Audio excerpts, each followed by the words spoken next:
असलामुअलैकुम। उम्मीद करती हैं तुम ठीक हो सो, खैर खैरियत ना हो सो। तो अज की साड़ी डिश है बहुत ही मज़ेदार तो बहुत ही टेस्टी।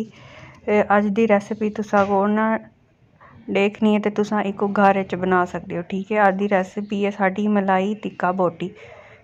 तो ये देखो असा तैयार करेंदे खड़े से बहुत ही मज़ेदार बनाई, बहुत ही टेस्टी। तो मेरे चैनल को अगर तुसा सबसक्राइब क्या नहीं किया तो मेरे चैनल को सबसक्राइब करो। ये असा घिन गिदे बोनलैस चिकन या जड़ाई तुसा ताको भांदे वो घिनो अदरक लहसुन दा असा ए बना गिदे पेस्ट बिया ए सुक्का धनिया।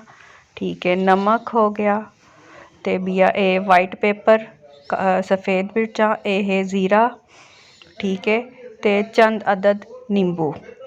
ठीक है, असा ये सारिया चीज़ा जड़ा मिक्स करके हरिया मिर्चा ही तुसा कुट घिनो वो ही असा लावनिया नहीं कूट ते तुसा इको मैरीनेट करके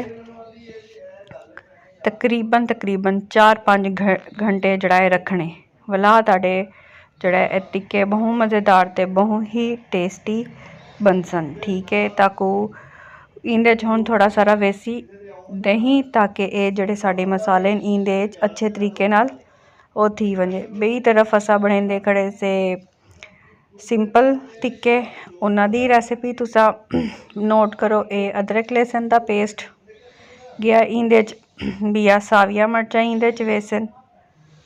ठीक है, ये सुक्का धनिया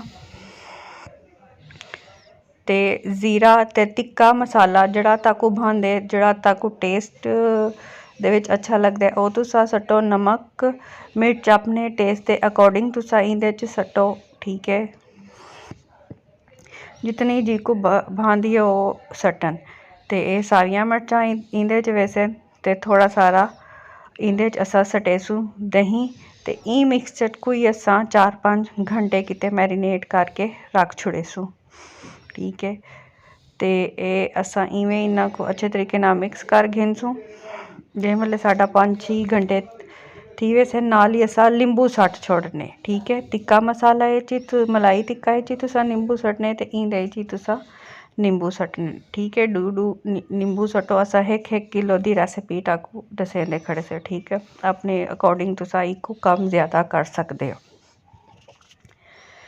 तो आलमोस्ट जड़ा तुसा अपने घर ही अंगीठी बना सकते हो, नहीं तो बाज़ारों ही मिलदियां ने वो तुसा गिनो। तो ये हुण थोड़ा सारा इंदे च असां सटेसू फूड कलर यानी कि जरदा रंग, ताकि जड़े साडा टिक्के हैं बाज़ारां च जिवें साकू मिलते हैं पीले पीले उवां बन वैसे तकरीबन उन्हां दी शक्ल उन दी कार होवे। ये हुण असां 4-5 घंटे थी गए ने ते हुण एंड उत्ते जिस वेले साडे मैरीनेट थी वैसन ते उस वेले असा इंदे च क्रीम सटेसू मलाई टिक्का च। ठीक है, जड़े दूसरे टिक्का दी रेसिपी दसी है उंदे च नहीं, इंदे च असा सटेसू मलाई।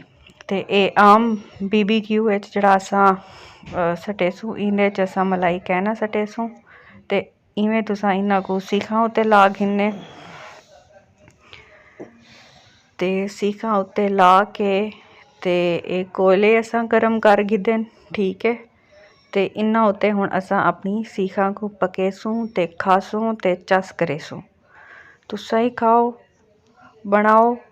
तो ये देखो हुण असा इंदे च 3 बोटियां लाओ या 4 बोटियां लाओ। अगर तुहाडी अंगीठी वड्डी है तुसा ज़्यादा ही ला सकते हो, सीखां तुहाडियां वड्डियां तो तुसा इंदे थोड़ा ज़्यादा ही कर सकते हो। साडियां छोटियां ई गल तो असा 3 ते 4 रखियां। बोटियां वल जरा एक पासों जरा ताड़ी जड़ी है बोटियां वो पक वंजन उन्हां को तुसा उन्हां दी साइड चेंज करनी है। ते जड़ा हल्का हल्का ऑयल उन्हां उत्ते तुसा करने। ये हुण असा मलाई टिक्का को उंदे च परोंदे खड़े से सीखां च। ते ये देखो जी असी उत्ते हुण इन्ना को रखेसू नाल मलाई बोटी टिक्का साडा ते बिया सिंपल टिक्का बोटी। असा ये देखो रत्ते रत्ते थी गए। तो हुण जे वेले असा इंदे उत्ते जरा साइड चेंज करेसू ते हल्का हल्का असा इंदे उत्ते एक ब्रश नाल ऑयल लाओ या घी लाओ, ये तुहाडी अपनी चॉइस है। ठीक है, ये देखो हुण इवें थोड़ा थोड़ा जड़ा है तां असा इंदे उत्ते ऑयल लेसूं ते साडे टिक्के जड़े ना मज़ीद खुशबू आसी ते बहुत ज़्यादा टेस्टी हो सी। ठीक है, तुसा ये अपने घर च ज़रूर इवें बना के अपनी पार्टी कराए ते खवाए। अगर तुसा कोई एक्सैसरीज खरीदना चाहते हो अपने किचन दी ते वाली साढ़े नाल तुसा कॉन्टैक्ट कर सकते हो। डिस्क्रिप्शन में साढ़े नंबर मौजूद हैं। ते ये देखो साढ़े टिक्का जड़ा है आलमोस्ट तैयार थीवन वाले ने। ते मलाई बोटी उत्ते ही तुसा घी लावने, ज़रा तुसा अपने सीखां दे ध्यान रखने कि वो ज़्यादा इन्ना जल वंजन। ठीक है, ते हुण ये देखो माशाल्लाह साडी फाइनल लुक है सीखां दी। असां ये सीखां जड़ियां ने ये देखो बिल्कुल सॉफ्ट जूसी साडा जड़ा है चिकन टिक्का तैयार थी आई। बहुत ही मज़ा आया ही साकू। तुसा ही खाओ तो ताकू ही मज़ा आसी इंशाल्लाह। इक नान दे नाल असां खादा आई। असां घर च अपनी कीती है टिक्का पार्टी। ते अपना दही वाला रायता बनाओ ते उंदे नाल तुसा ये खाओ। ये देखो कितना टेंडर ते जूसी साडा टिक्का बनया है। दूसरा टिक्का है। हुण तक असां अपनी मलाई बोटी दी कहंदे से कि ओही देखो कितनी मज़ेदार ते जूसी ते टेंडर। ये देखो चिकन साडा टेंडर है। मिलते हैं तक एक बई वीडियो दे विच। अल्लाह हाफिज़।